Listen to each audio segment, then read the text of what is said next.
Bismillahirrahmanirrahim. Assalamualaikum warahmatullahi wabarakatuh.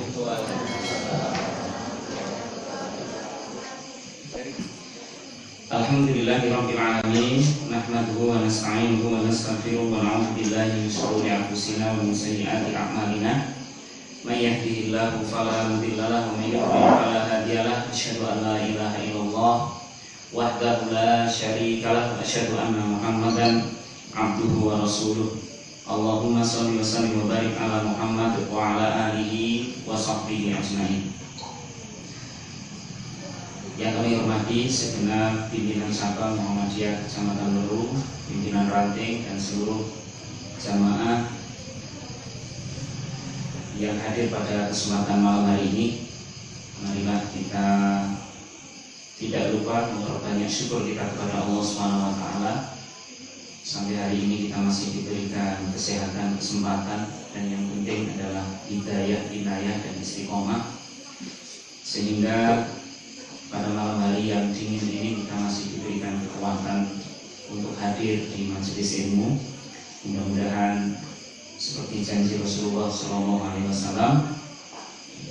barang siapa yang memudahkan man sahala thariqan ilal ilmi, barang siapa yang meringankan langkahnya, meringankan jalannya ke majelis ilmu, sahalallahu lahu thariqan ilal jannah.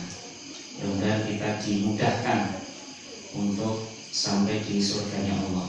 Amin. Bapak Ibu yang dirahmati Allah Subhanahu wa taala, malam hari ini tema utamanya tauhid. Kembali sebagaimana bulan lalu saya pakai ini kitab induk kita ini, HPT, Himpunan Lulusan Tasik. Kalau yang punya dan di bawah bisa dibuka di halaman 13 setelah pembukaan atau setelah mukadimah. Ini adalah bagian yang pertama dari penjelasan rukun iman yang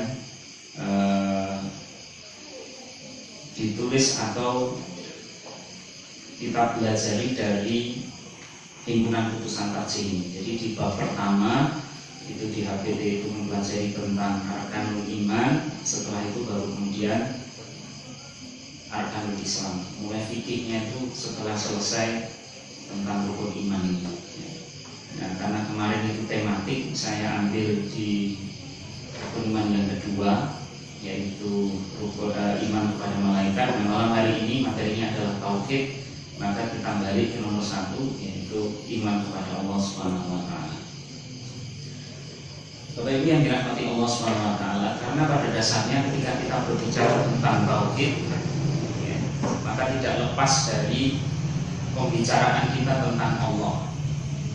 Tidak lepas pembicaraan kita tentang Allah.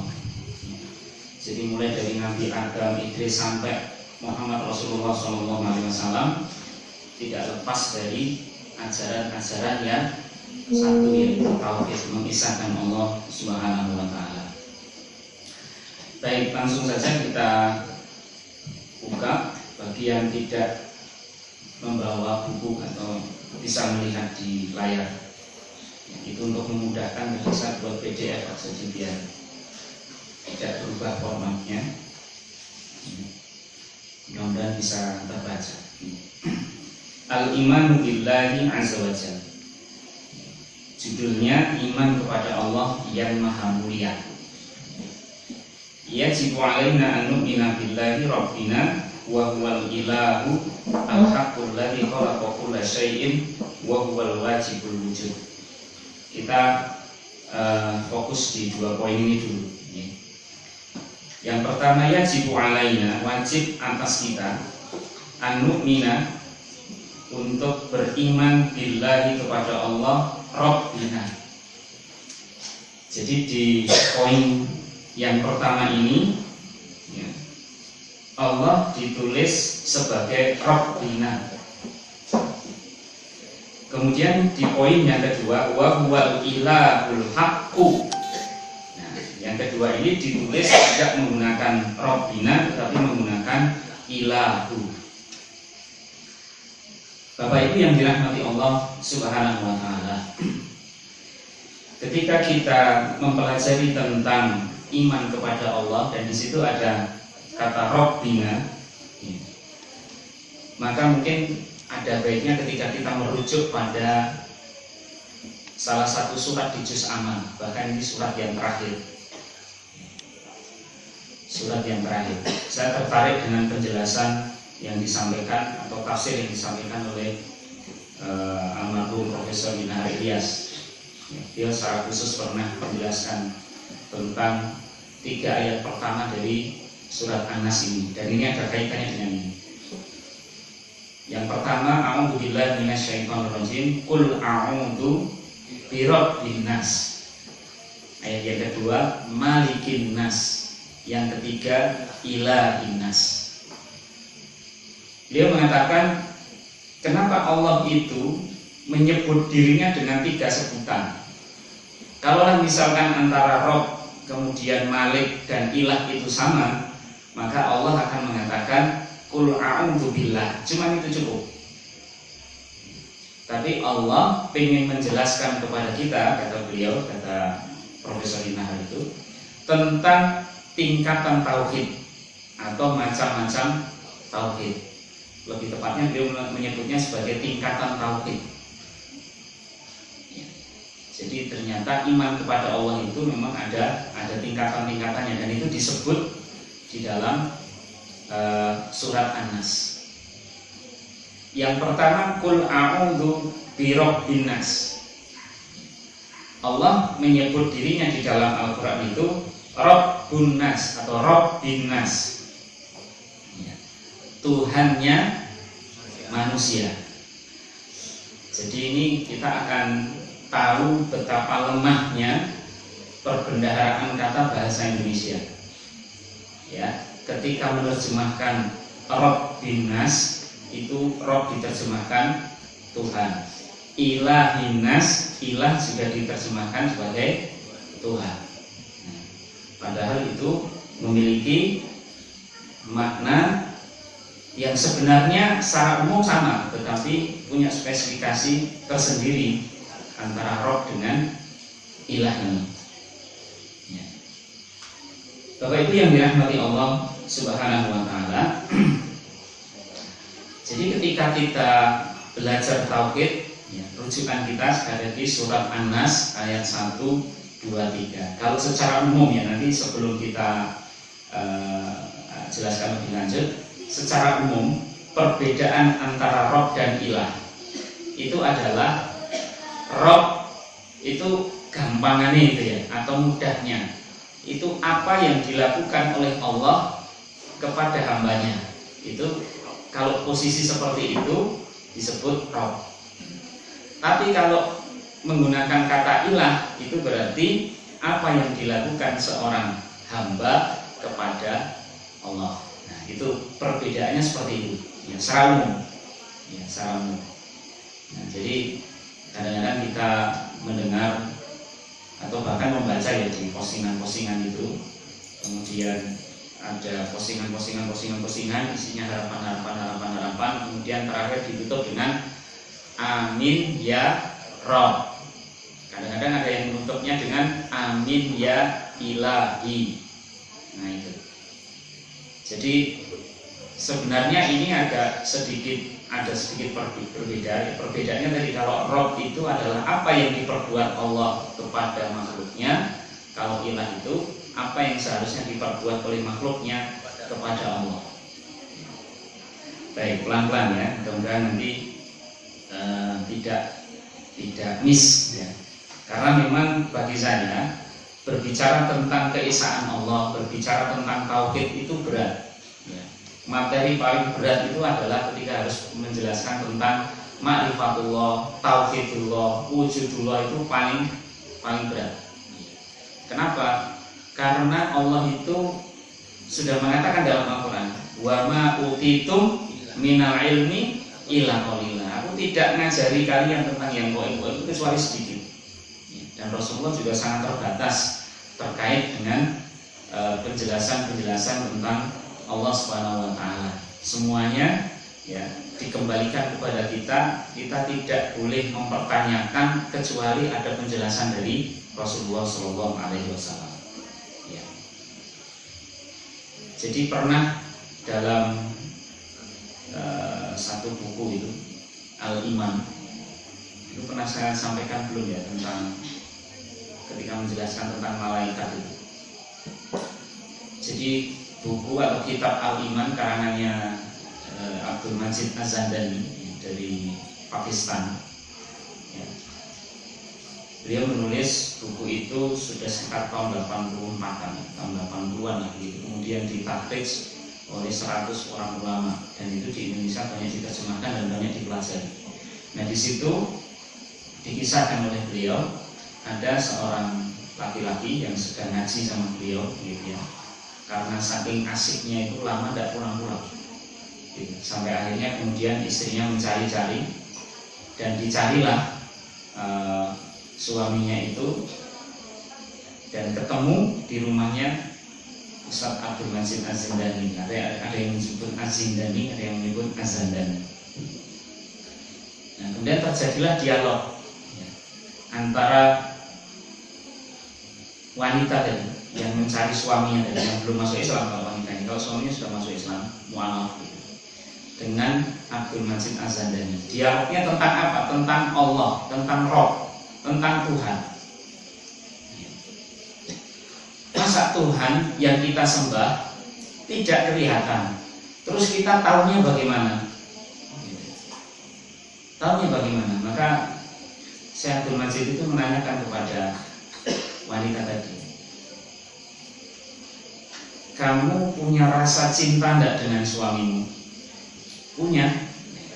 Apa buktinya? Datangkan kepadaku bentuk cinta itu, kotak, bunder, lonjong, warnanya abang, biru, putih. Datangkan ke hadapan saya, buktikan bahwa kamu itu mencintai suamimu. Ya tidak bisa. Nah terus apa?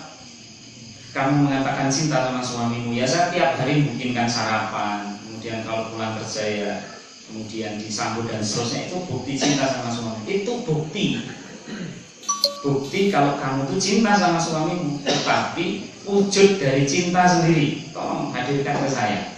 Nggak bisa. Nah kamu menghadirkan cinta saja nggak bisa, apalagi menghadirkan yang membuat rasa cinta itu, yaitu Allah Subhanahu wa Ta'ala.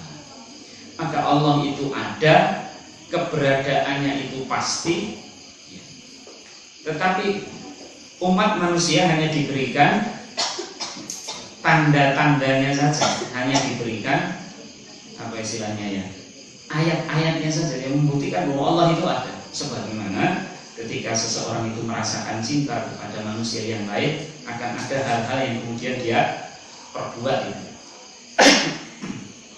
sebagai bukti kalau dia cinta. Nah, Bapak Ibu yang dirahmati Allah Subhanahu wa Ta'ala, inilah yang membuat ya, kita ini memang butuh energi yang lebih ketika kita berbicara tentang Allah Subhanahu wa Ta'ala. Jadi jangan sampai ketika kita berbicara tentang Allah, kemudian atau kalau pas banyak orang kayak gini, kadang-kadang kita semangat. Tapi kadang-kadang ketika kita sendirian, kadang-kadang kita mikir juga, iya Allah itu orang kita gitu. Nah kalau sudah seperti itu, berarti bisikan setan sudah masuk. Maka cepat-cepat kita berta'awud ya, istighfar, ta'awud. Kita minta perlindungan kepada Allah Subhanahu wa Ta'ala bahwa itu bisikan setan sudah mulai masuk ya. Sudah mulai masuk. Banyak kalau kemudian kita mau cari bukti keberadaan Allah, wujudullah itu banyak. Tetapi bagi orang yang tidak mendapatkan hidayah Allah Subhanahu wa Ta'ala, ya, tetapi akan mencari-cari. Nah akhirnya wanita tadi yang menghadap Abdul Majid, ya, Syekh Abdul Majid tadi masuk Islam. Ya. Bapak Ibu yang dirahmati Allah Subhanahu wa Ta'ala, kembali kepada istilah Rob ini tadi, Robbina. Ya. Nah, apa saja ruang lingkup apa saja yang masuk dalam kata-kata Rob ini? Jadi tadi kan perbuatan Allah ya, atau apa yang dilakukan oleh Allah kepada makhluknya. Apa? Yang pertama, Allah sebagai Rabb itu disebut sebagai Rabb itu karena Allah itu mencipta, atau Allah punya sifat Khaliq, ya, pencipta atau menciptakan. Allah itu mencipta atau menciptakan, maka kemudian Allah disebut Maha Pencipta, Al-Khaliq, Maha Pencipta. Bedanya dengan membuat dan mencipta. Jadi kalau Khaliq itu mencipta, kalau membuat itu apa ya bahasa Arabnya ya? Ja'ala. Beda. Makanya ketika berbicara tentang Al-Khaliq ini, bisa benar mengatakan begini, Ja'lus syai' minal matlub ilal mawjud. Jadi kalau namanya Khaliq itu, pencipta itu, menjadikan sesuatu dari tidak ada menjadi ada. Namanya Khaliq. Dan itu Allah yang bisa kayak itu, satu-satunya hanya Allah. Tidak ada yang bisa selain Allah SWT. Jadi menjadikan sesuatu dari tidak ada menjadi ada. Ada mas tukang sulap. Tukang sulap itu cuma mindah saja sebenarnya. Ya. Misalkan di sini tidak ada apa-apa, ditutupi kacu, terus kacunya disingkirkan, itu muncul apa doro apa itu cuma mindah saja. Ya. Coba kalau propertinya itu suruh ngepas semua terus kemudian suruh menciptakan doro, nggak bisa. Ya, nggak bisa. Nah, maka yang namanya Khaliq atau pencipta itu menciptakan sesuatu dari tidak ada menjadi ada. Tapi beda lagi kalau membuat. Kalau membuat itu makhluk Allah bisa, ya, karena manusia itu makhluk Allah, ciptaan dari Allah, ya, sedikit dari sifat Allah namanya Khaliq itu diturunkan kepada manusia, ya, tapi bukan Khaliq ya, tapi dia hanya membuat saja. Ja'al, membuat saja. Jadi tidak sampai kemudian mencipta. Maka manusia itu hanya bisa membuat dari sesuatu yang sudah ada menjadi ada yang lain. Dari kayu jadi meja, dari dari besi menjadi tripod, ya, dari plastik jadi ember gitu. Itu manusia, pol itu. Manusia paling bisa ya kayak gitu. Ya. Maka ketika terjadi dialog antara Raja Namrud dengan Nabi Ibrahim itu, ya, maka suruh menerbitkan matahari yang dari timur itu, suruh menerbitkan matahari dari barat, dari iso. Nggak bisa. Atau menghidupkan dan mematikan itu hanya manggil dua pengawal saja, sing sisi dipakai ini, sing sisi ditoke. Itu manusia paling pol seperti itu, ya, paling pol dah, ya. Bapak Ibu yang dirahmati Allah Subhanahu Wa Taala. Nah, disinilah ya, sifat Khaliq Allah sebagai Rabb. Jadi Allah itu Maha Pencipta. Kemudian Rabb juga, ya, itu termasuk di dalamnya adalah pemberi rezeki, menjamin rezeki makhluknya. Jadi setiap orang yang lahir itu sudah pasti dijamin rezekinya oleh Allah Subhanahu Wa Taala. Wa ma min dabbatin fil ardi ilallahi rizquh. Jadi tidak ada binatang melata sekalipun, ya, apalagi manusia, yang kemudian ada di muka bumi ini, ya, kecuali sudah dikasih jatahnya rezeki oleh Allah Subhanahu Wa Taala. Kalau sudah tidak dikasih jatah rezeki berarti sudah selesai tugas dia di dunia. Kalau masih, itu insya Allah tetap ada rezeki. Ada rezeki. Dan itu yang bisa seperti itu hanya Allah Subhanahu Wa Taala. Ya, maka sekali lagi kalau Rabb itu Allah, ya, yang melakukan sesuatu untuk makhluknya, ya, mencipta, memberi rezeki, itu sifat dari Rabb. Jadi selama kita hidup, maka rezeki itu dijamin oleh Allah Subhanahu wa taala. Walaupun nanti rezeki itu beda-beda. Dan rezeki itu ya, rezeki itu hak prerogatif Allah. Ya, rezeki itu hak prerogatif Allah. Memang kita misalnya sama-sama lulusan jurusan yang sama, tahunnya sama, dosennya podo gitu ya. Sing sekolah podo, kemudian ikut training ya sama gitu. Tapi rezeki dari Allah itu beda. Makanya kalau cara itu bisa ditiru, yang nggak bisa ditiru adalah takaran rezeki dari Allah itu berapa untuk kita, itu yang nggak bisa ditiru. Maka bagi mereka yang rezekinya dicukupkan dan dilebihkan oleh Allah, tidak boleh sombong. Yang rezekinya oleh Allah Subhanahu wa taala dipas, itu juga tidak boleh melopro minder. Karena itu tidak ada dalam jangkauan manusia. Tidak dalam jangkauan manusia. Tidak dalam jangkauan manusia. Manusia memang diperbolehkan untuk usaha, diperbolehkan untuk diperbolehkan untuk melakukan aktivitas yang lebih keras dari biasanya. Tetapi kembali itu adalah hak prerogatif Allah Subhanahu wa taala. Maka jangan kemudian, sekarang ini kan baru ngetren ada kalimat hasil tidak mungkin mengkhianati usaha. Ada pernah gitu Pak? Dengar gitu Pak? Hasil tidak mengkhianati usaha. Memang kita usaha ikhtiar itu wajib, tapi hasilnya itu harusnya diserahkan kepada Allah Subhanahu wa taala. Gitu. Nah, ini hati-hati dengan istilah ini ya.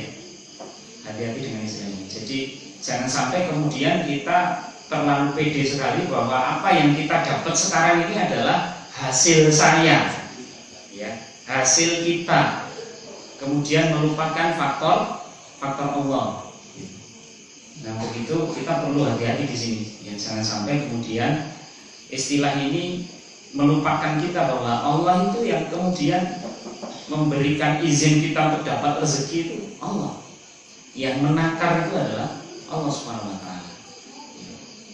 Manusia pertama diharuskan untuk berusaha, kemudian berdoa, ya, bertawakal, bekerja. Ya. Salah satu doa yang paling bagus itu adalah ikhtiar. Ya. Termasuk kita juga jangan kemudian salah langkah. Ya, ketika kita kadang-kadang sering sekali ikut motivasi, ya, motivasi ibadah. Sekarang ini kan banyak ya grup-grup yang kemudian komunitas sedekah, komunitas itu alhamdulillah baik gitu. Tapi jangan sampai kemudian kita ini salah langkah, salah tujuan. Ya, salah satu contoh adalah sedekah ben sugih. Pernah dengar kayak gitu ya? Sedekah ben sugih, salah itu. Ya. Kalau kita sedekah itu ya lillahi ta'ala. Perkara sugih itu urusannya Gusti Allah. Jangan sampai faktor yang datang setelah kita sedekah itu malah menjadi tujuan kita. Jangan sampai kita sedekah itu tujuannya ben sugih, itu jangan. Itu harusnya kan faktor imbasnya saja ya. Imbas dari orang sedekah itu Allah ridho, kemudian ditambah rezekinya. Ditambah rezekinya. Lah kan firman-Nya Allah jelas Mas gitu. Masalul ladzina yunfiquna dan seterusnya itu. Tapi ya tidak begitu. Hitung-hitungannya kalkulator Gusti Allah kan beda dengan kita. Aku infak 1000 ngarep-arep 700.000 misalnya gitu. Ya enggak begitu. Ya, jangan. Jadi seluruh yang kita kerjakan itu insya Allah usahakan itu adalah lillahi ta'ala. Jangan sampai kemudian yang harusnya itu adalah imbas atau bonus dari Allah Subhanahu wa taala malah itu akhirnya menjadikan tujuan kita. Ya.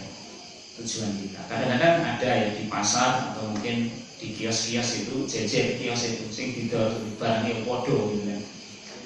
Ya. Sing siji payu laris gitu. Yang satu itu sombong uang. Ini gitu enggak payu gitu.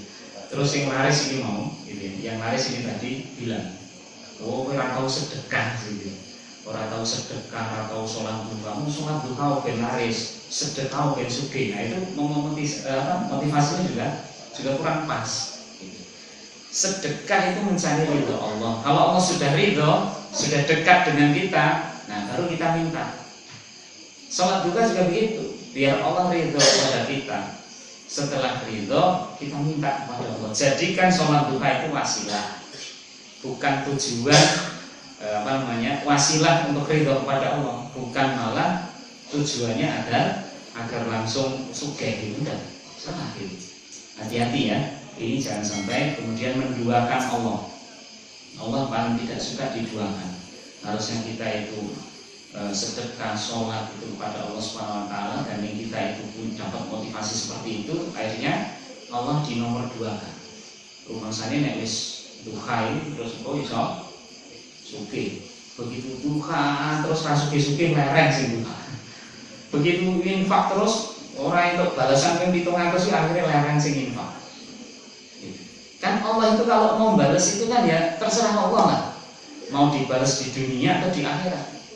Kalau Allah ridho, balas di dunia. Kalau Allah itu melihat orang ini tuh bagusnya dibalas di akhirat saja, di akhirat. Ya, karena masing-masing kita ini berbeda. Kadang-kadang ada yang dibalas di dunia malah kemudian tidak amanah. Nah ini Allah itu tahu pada kita semua. Maka nah sekali lagi ya, kita ketika minta kepada Allah, ya, ketika ibadah kepada Allah, fokus saja pada Allah. Ketika kita ibadah, kita sedekah, fokus pada Allah. Nanti Allah akan memberikan jalan keluarnya. Wa may yattaqillaha yaj'al lahu makhraja. Kalau kita mendekatkan diri pada Allah itu nanti jalannya dibuka oleh Allah Subhanahu Wa Taala. Ya. Bisa dengan sholat, bisa dengan yang lain. Rob juga mencakup dalam hal seluruh urusan langit dan bumi ini, makhluk Allah ini Allah yang kelola, Allah yang kelola. Sampai kemudian daun-daun yang gugur itu Allah jumlahnya tahu, hari ini berapa, besok berapa, yang sudah gugur berapa. Itu Allah sebagai Rabb. Bapak Ibu yang dirahmati Allah Subhanahu Wa Taala. Kemudian poin yang kedua, wa huwal ilahul haqqul ladzi khalaqa kulli syai'. Di sini ditulis ya, di HPT ini ditulis wa huwal ilahul haq, dan dialah ilah yang hak, yang sesungguhnya, yang benar. Nah, maka Allah Subhanahu Wa Taala ya, di sini posisinya menjadi ilah. Nah, ilah itu apa? Ruang lingkupnya apa saja? Kita bisa katakan di depan tadi, ilah itu adalah apa yang dilakukan oleh seorang hamba kepada Allah. Apa itu? Contoh misalkan posisi Allah sebagai ilah itu adalah yang kita cintai. Ketika kita ditanya siapa yang kamu cintai, maka Allah. Itulah Allah, posisinya menjadi ilah. Siapa yang kamu takuti? Allah. Maka Allah itu adalah bagi manusia, bagi makhluknya itu yang perlu ditakuti, perlu diibadahi, ya, perlu ditunaikan seluruh perintahnya, ya, perlu dijauhi seluruh larangannya. Itu adalah ilah. Jadi ketika kita melakukan sesuatu, beramal, melakukan aktivitas yang baik-baik untuk mencari ridho Allah, nah saat itu kita sedang menempatkan Allah itu sebagai ilah. Jadi sedang menempatkan Allah sebagai ilah. Nah di tengah-tengah dalam surat An-Nas tadi ayat 2, tengah-tengah antara Rabb dengan ilah ini ada Malikin Nas, rajanya manusia, pemilik manusia. Maka kalau Allah menjadi Rabb tadi, melakukan segala sesuatu untuk ciptaannya, maka sudah pasti Allah lah sebagai Malik di situ. Ya. Maka dari itu kita kenal dalam konsep tauhid itu ada 3. Ini saya berlepas diri dari apa istilahnya khilafiyah ya dalam pembagian tauhid, tetapi saya menyampaikan ini dari yang pernah saya dapatkan dari Ustaz bin Nahab, ya, itu ada 3. Uluhiyah, rububiyah yang pertama, kemudian mulkiyah, kemudian uluhiyah. Ada 3. Atau uluhiyah ini kadang-kadang ada yang menyebut sebagai ilahiyah atau uluhiyah. Nah, sebagian kaum muslimin ada yang menambahkan sebagai asma wa sifat. Wallahu alam, ini di luar pembahasan kita ya tentang perbedaan atau khilafiyah di dalam perbedaan tentang tauhid ini ya. Tetapi malam hari ini yang saya sampaikan adalah bahwa Allah Subhanahu wa taala itu posisinya bisa sebagai Rabb, bisa sebagai Malik, dan bisa sebagai Ilah.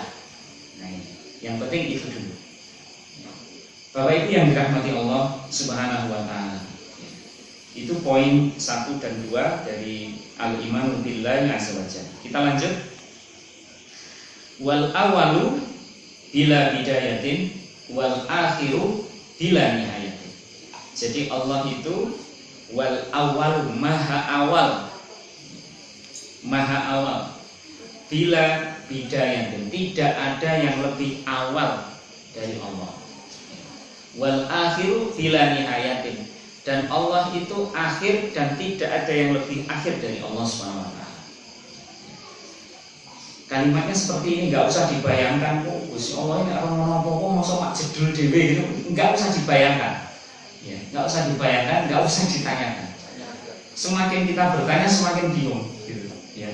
Kembali lagi kepada wa ma utitum minal ilmi illa qalila. Nanti semuanya kalau sudah di akhirat, kalau semuanya padang silang, gitu ya, terang benderang. Ya, karena ini yang dibagikan oleh Rasulullah juga hanya seperti ini.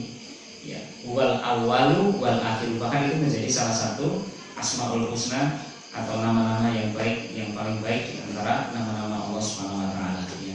Jadi Allah itu paling awal, ya, paling awal dan paling akhir. Maha awal dan tidak ada yang lebih awal dari Allah. Maha akhir dan tidak ada yang lebih akhir dari Allah.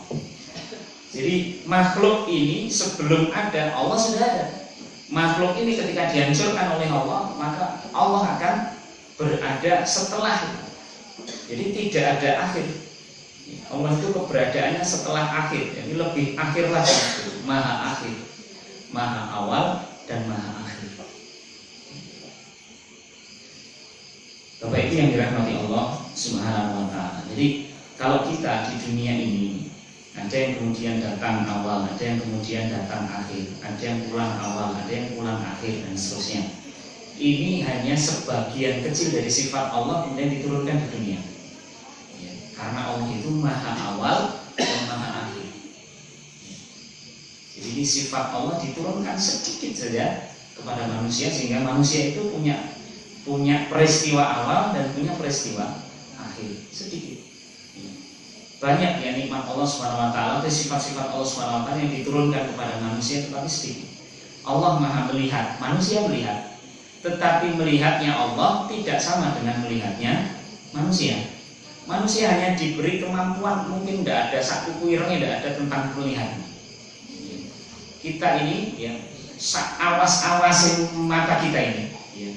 Misalkan kita di Lumpur ini kemudian dites, ya, tes mata itu apa pakai huruf pakai itu ya, kemudian diambil yang paling awas sekalipun, kemudian suruh melihat, tapi di hadapannya dikasih kain tirai paling tipis sekalipun, kain yang paling tipis sekalipun, itu tidak bisa lihat, nggak bisa lihat, karena kita hanya diberikan sedikit saja dari sifat Allah. Maha melihat, makhluknya diberikan izin oleh Allah dikasih melihat, tapi hanya sedikit.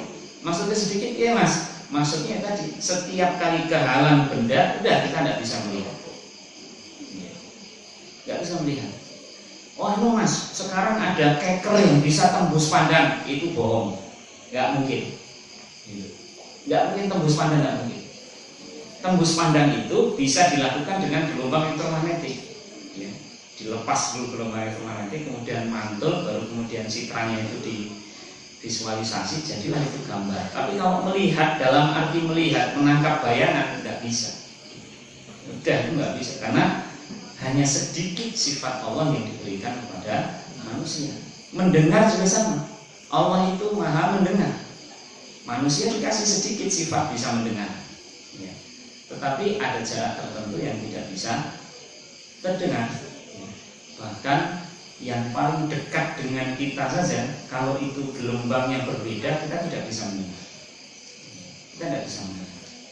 Nah, jadi Bapak Ibu yang dirahmati Allah Subhanahu wa taala, ya, di samping Allah itu maha awal, Allah juga maha akhir, dan tidak ada yang lebih awal dan tidak ada yang lebih akhir daripada Allah Subhanahu wa taala. Wala yusbihu syai'un minal kainat. Dan tidak ada sesuatu pun yang menyamainya. Tidak ada yang menyamainya. Tidak ada yang menyamai Allah. Allah punya sifat mukhalafatu lil hawadisi. Allah itu berbeda dengan makhluknya. Allah berbeda dengan makhluknya, sama sekali berbeda. Maka kalau kemarin itu kita bahas tentang malaikat. Malaikat itu punya sayap. Sayapnya seperti apa? Apakah sama dengan sayap burung? Apakah sama dengan sayap kupu-kupu? Wallahu a'lam bishawab. Tidak ada. Rasulullah tidak menjelaskan tentang itu. Apalagi Allah. Allah itu berbeda dengan makhluk. Ya. Kita tidak usah bayangkan. Misalkan Allah itu sedang berada dalam singgasananya, itu nggak usah dibayangkan seperti kita itu lagi ongkang-ongkang, itu tidak boleh. Jangan dibayangkan seperti itu. Allah punya tangan, Allah punya mata, Allah punya telinga, Allah punya mulut. Tapi apakah mulutnya seperti mulut manusia? Allah a'lam bishawab. Apakah seperti tangan manusia? Allah a'lam bishawab. Ya. Nggak ada yang tahu. Seperti apa? Gitu. Nggak ada yang tahu. Ya. Nggak ada yang tahu. Nah, jadi sama sekali berbeda dengan makhluk. Berbeda itu ya berbeda. Dan ya berbeda, 100% berbeda. Ya, berbeda. Jadi kadang karena keterbatasan kita, ya, namanya manusia itu bisa berimajinasi, manusia itu bisa punya ide, gagasan, dan kemudian apalagi kalau dia suka desain, entah desain apa saja, desain rumah, desain gambar, desain apa saja, biasanya dia punya kemampuan untuk menggabung-gabungkan model bentuk yang pernah dia lihat menjadi bentuk baru. Bentuk baru. Tetapi dia saya yakin tidak bisa membayangkan bagaimana Allah. Karena Allah itu di luar bayangan kita. Tidak sama sekali dengan makhluknya. Bapak Ibu yang dirahmati Allah Subhanahu wa taala. Al-ahadu fi uluhiyatihi wa sifatihi wa af'alihi. Al-ahadu, Allah itu Esa. Esa dalam apa? Fi uluhiyatihi, tentang ketuhanannya. Tadi sudah dibahas di depan dengan panjang lebar tentang Allah sebagai Rabb, Allah sebagai Ilah, Allah sebagai Malik, tentang ketuhanannya ini. Sudah dibahas. Jadi wasifatihi, dan sifat-sifatnya itu juga Esa sama sekali. Tidak ada yang menyamai sifat-sifat Allah, apalagi makhluknya. Allah maha besar misalnya, maka sebesar apapun makhluk yang diciptakan Allah itu tidak mungkin melebihi besarnya Allah Subhanahu wa taala. Wa af'alihi, dan perbuatan Allah. Jadi ketuhanan Allah, sifatnya Allah, dan perbuatan Allah itu satu-satunya satu, ya, tidak ada sama sekali yang kemudian bisa kita tiru, tidak bisa. Perbuatan Allah itu ya hanya Allah yang tahu. Bahkan Rasulullah SAW itu juga tidak pernah menggambarkan secara detail, ya, karena Allah juga tidak membuka semuanya. Ya, bahkan Nabi Musa itu ketika sudah diizinkan untuk melihat Allah, itu pun juga nggak jadi mengurungkan dirinya. Kenapa? Karena baru persiapan saja sudah hancur lebur barang-barang yang ada di sekitarnya. Gunung Tursina sudah mau jumbruk dan seterusnya itu. Akhirnya ampun gitu. Wis itu pun cukup ya Allah, cukup. Nanti kalau Allah itu menampakkan diri betul itu habis. Baru kita membayangkan bagaimana besarnya malaikat saja sudah geleng-geleng kepala gitu ya, apalagi Allah gitu. Kalau malaikat itu masih tidak bisa dibayangkan. Kenapa? Karena ada definisinya. Rasulullah mengatakan jangan.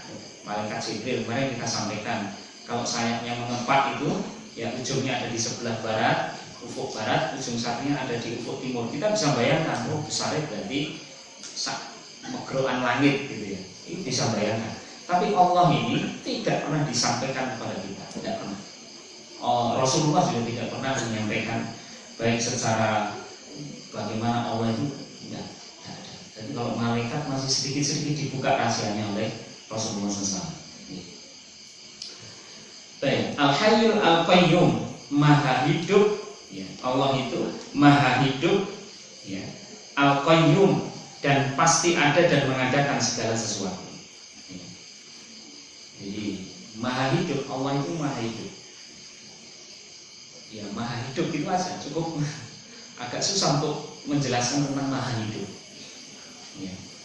Kalau manusia itu diberikan sedikit dari sifat Al-Hayyunya Allah, yaitu hidup, tapi terbatas. Manusia bisa mati kalau jatahnya habis, mati. Seperti lampu yang kemudian minyaknya itu habis, maka dia akan mati. Tapi kalau Allah itu tidak pakai minyak, ibaratnya lampu, nggak pakai setrum, gitu. Al-Hayyu, Maha Hidup, dan tidak mungkin mati.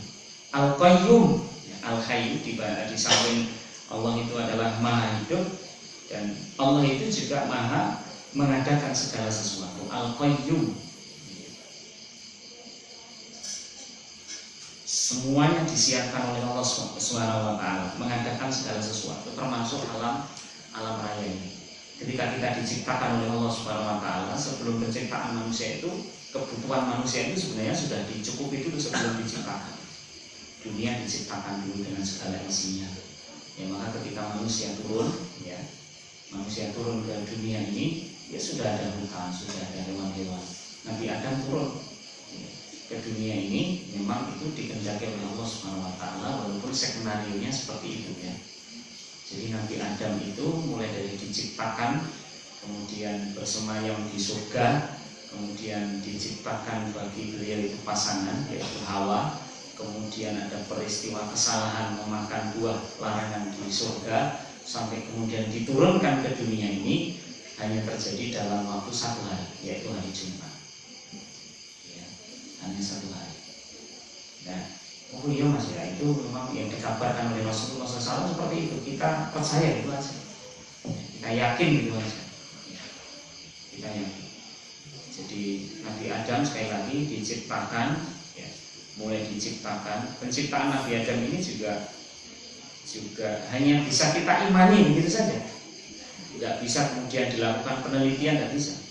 Jadi dalam Qisasul Anbiya, buku Qisasul Anbiya ditulis oleh Imam Ibnu Katsir yang mengarang tafsir Ibnu Katsir itu, dia menulis Qisasul Anbiya. Ketika penciptaan Nabi Adam itu, ya, pertama itu Allah SWT mengutus malaikat Jibril untuk mencari bahan bakunya ke dunia, ke bumi.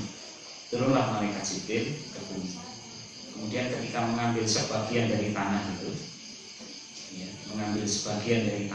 bumi protes, karena seakan-akan seperti kita yang diambil bagian dari tubuh kita itu kan sakit.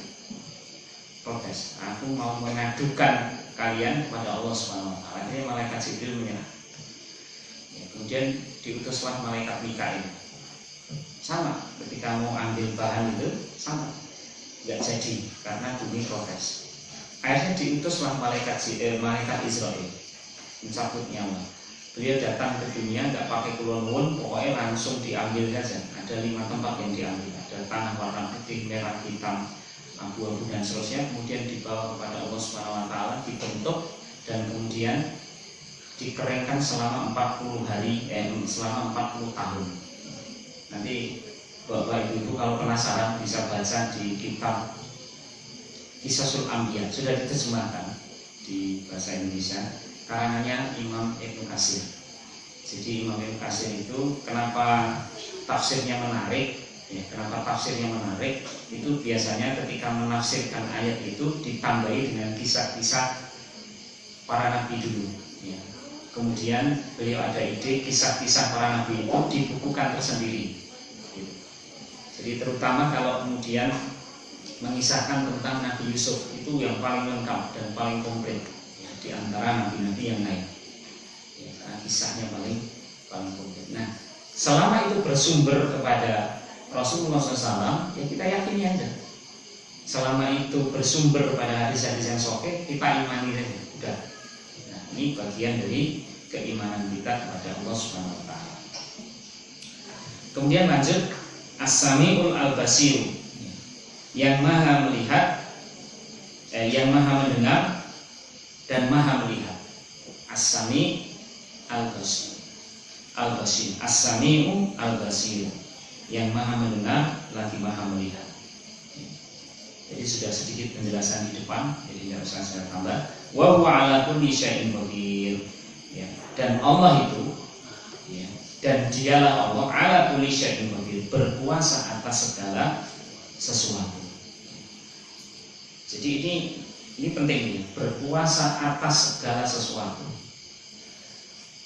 Ini harus ditanamkan dalam hati kita, dalam jiwa kita itu sebenar-benar percaya bahwa segala sesuatu itu ada dalam genggaman Allah. Saya sering memotivasi teman-teman ya, tentang ibadah-ibadah yang memerlukan biaya tinggi. Contohnya umroh gitu. Ya dulu kita kan sering memberikan motivasi umroh itu. Tetapi begitu pandemi ini ya dimotivasi semangatnya membara, tapi tidak ada jalan, itu malah stres. Makanya ini beberapa tahun ini kita agak sedikit kendorkan. Ketika kita memotivasi orang itu bahwa apapun yang kita inginkan, apapun yang kita cita-citakan itu semuanya tergantung Allah. Semuanya tergantung Allah. Ketika kita mau ke Mekah, ketika mau kemana saja, itu semuanya pasrahkan kepada Allah SWT. Cari bagaimana agar Allah itu meridhoi apa yang kita minta, karena semua ada dalam genggaman Allah. Semua ada dalam genggaman Allah. Kenapa di antara kita itu ada yang sudah dipanggil Allah naik haji? Kenapa di antara kita itu ada yang sudah dipanggil untuk umroh? Karena itu kuasa Allah, dan Allah itu akan memilih hamba-hambanya yang sudah siap. Itu biasanya begitu. Nek urung siap ya urung dipanggil. Lah kowe siap tuh dhewe nek siap apa gitu. Nah, makanya salah satunya adalah kita memantaskan diri agar Allah itu, kuasa Allah itu membuat kita diberangkatkan. Salah satunya adalah kita dalami dulu, kita ilmui dulu sesuatu yang kita inginkan. Katakanlah kita pengen beli laptop. Ya, katakanlah kita pengen beli laptop. Kalau kita tidak mudeng laptop, maka Allah juga akan lambat untuk memberi kita itu laptop. Tetapi kalau kita kemudian sudah memantaskan diri kita, memahami seluk-beluk laptop, ya, bisa mengoperasikan, bahkan Allah melihat kepentingan kita kalau punya laptop, kita minta kepada Allah, yakin akan diberi oleh Allah SWT. Karena Allah itu maha menguasai segala sesuatu, dan ini sudah dibuktikan dari generasi ke generasi, dari generasi sahabat, dari generasi setelahnya itu sudah dibuktikan bahwa segala sesuatu itu semua atas kendali Allah Subhanahu wa taala. Kalau Allah menghendaki waktu ini berhenti. Ya. Saya agak lupa itu kisah tentang Iskandar Zulkarnain kalau nggak salah ya. Nah, dengar nggak ya? Jadi ketika beliau itu akan menyerang gitu ya, akan menyerang ke musuhnya itu waktunya kan tidak nyanda. Akhirnya beliau minta kepada Allah, ya Allah hentikan matahari ya Allah. Akhirnya dihentikan matahari itu. Ya, dihentikan matahari itu mulai dari waktu asar sampai maghrib berhenti. Kemudian beliau bisa memacu pasukannya mendekati maghrib dan baru kemudian dijalankan di waktu itu oleh Allah Subhanahu wa taala. Wallahu a'lam bishawab. Nanti bisa digali lagi tentang kisah-kisah itu. Nah, jadi Allah itu maha menguasai segala sesuatu. Ya, semua itu karena Allah Subhanahu wa taala. Sandarkan saja kepada Allah Subhanahu wa taala. Dan sekali lagi, kalau kita bersandar itu jangan bersandar kepada makhluk, tetapi bersandarlah kita kepada Allah, karena yang menguasai itu adalah Allah. Makhluk itu kalau kita bersandar pada makhluk itu akan kecewa. Sebaik apapun makhluk itu, kalau kita bersandar kepada makhluk, tetap akan kecewa suatu saat nanti. Tetap akan akan kecewa. Kecuali Rasulullah SAW, memang Allah Rasul itu memang boleh kita bersandar. Tapi selain itu kita akan kecewa. Orang baik sekali kadang-kadang kita bersandar di pasang bongkongan, nanti juga kadang-kadang kita akan kecewa. Kita bersandar pada alat itu juga kadang-kadang suatu-waktu akan kecewa. Ya, mungkin bisa jadi ketika kita setiap presentasi itu pakai LCD, setiap presentasi pakai LCD misalkan gitu, atau bawa laptop. Begitu kita sudah bersandar jaga nih itu, begitu rene LCD, rene laptop, nggak bisa. Maka sekali lagi bersandar itu hanya kepada Allah. Termasuk apapun, nasib, ya, kemudian hasil ujian, itu kita sandarkan semuanya kepada Allah Subhanahu wa taala. Karena Allah lah yang berkehendak. Kalau Allah menghendaki kita dalam kebaikan, baik. Kalau menunda kebaikan untuk kita, maka akan ditunda oleh Allah Subhanahu wa taala. Karena Allah paling tahu kapan kebaikan itu diberikan kepada kita, ya, kapan kita ini akan ditunda kebaikannya. Bapak Ibu yang dirahmati Allah Subhanahu wa taala, ini sudah 1 jam. Ya, barangkali nanti ada pertanyaan monggo, ya, atau diskusi, atau mungkin ada koreksi, atau mungkin ada tambahan keterangan dari yang saya sampaikan ini, ya, kami persilakan kalau barangkali ada. Jadi memang kalau berbicara tentang tauhid itu ya seperti ini rata-rata gitu ya, kita ada energi yang keluar gitu. Beda kalau kita kajian sirah itu beda, rasanya beda. Kajian sirah itu nuansanya ya apa ya, kita kayak dibawa masuk gitu ke kisahnya Rasulullah gitu. Tapi kalau ya tadi kita berbicara tentang tauhid itu, yang menyampaikan itu juga ya, kita yang menyampaikan itu juga agak lebih berat gitu, agak lebih berat, ya, agak lebih berat. Ya, apalagi kalau yang ditambah yang sudah capek dari rumah itu tambah gitu. Ya, tapi kalau sirah itu kayak mendengarkan kisah dongeng gitu. Dongeng lah itu, sirah itu kan sesuatu yang kayak mokal gitu ya, terjadi gitu. Kayak mustahil terjadi, tapi itu benar-benar terjadi di zaman Rasulullah SAW. Gitu. Ya, itu bedanya. Beda lagi nanti kalau kita bahas akhlak, beda lagi. Ya, beda lagi kalau kita sedang bahas tentang usul fikri, ya beda lagi. Gitu. Jadi nuansanya beda. Yang saya rasakan ketika membawakan penyampaian materi itu memang ini dari tauhid ini, yang konsekuensinya memang berat, dan kemudian ilmunya juga berat. Ya. Maka mudah-mudahan kita senantiasa dilindungi oleh Allah Subhanahu wa taala untuk tetap ya, bertauhid kepada Allah. Ya. Sama sekali jangan sampai kita ini pisang-pisang, jangan sampai berbuat syirik. Ya. Syirik yang paling kecil sekalipun jangan sampai. Ya.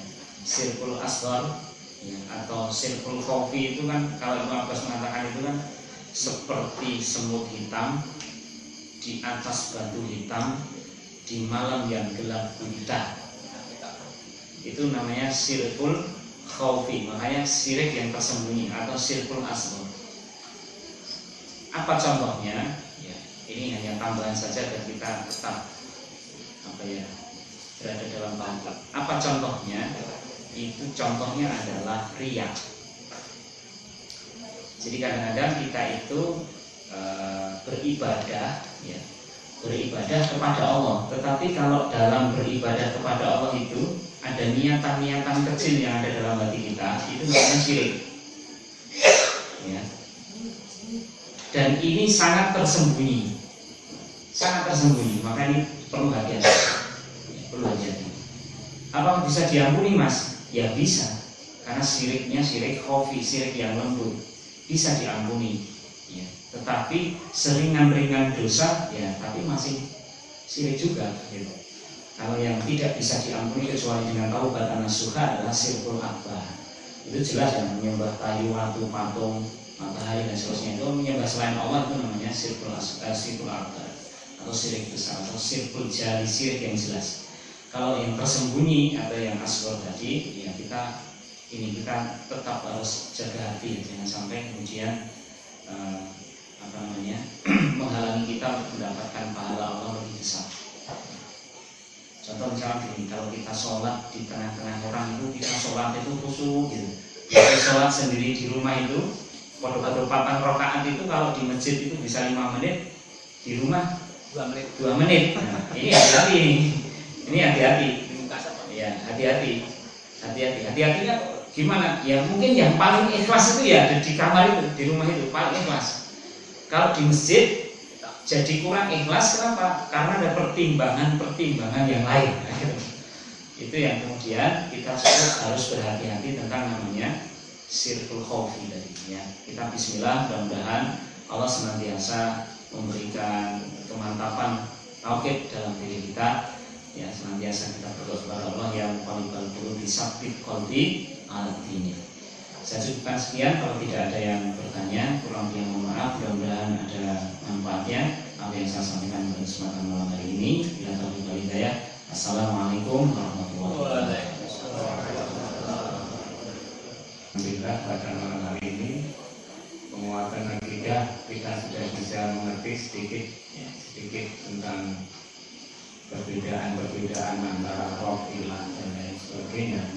Berarti roh itu lebih tepat kalau orang-orang tua dulu mengartikan dengan alhamdulillahirabbil alamin, misalnya itu sedaya puji pangalembono kagunganipun Allah ingkang mitik-itik sedaya alam.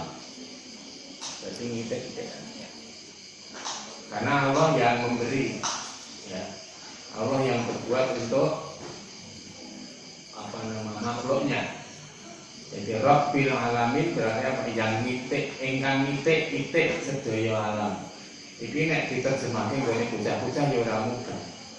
Karena mitik-mitik iki apa dadane kali bening. Sing kerep mitik-mitik ya Pak Yasmin. Wis benar. Ayane mitik-mitik, Pak. Buat mitik-mitik. Mitik-mitik karo mitik-mitik kuwi beda. Itu bedane Jawa. Tanpa karo nganggo kuwi wis beda. Baik, marilah kajian kita pada malam hari ini kita akhiri dengan membaca hamdalah. Alhamdulillahirabbil alamin. Wassalamualaikum warahmatullahi wabarakatuh.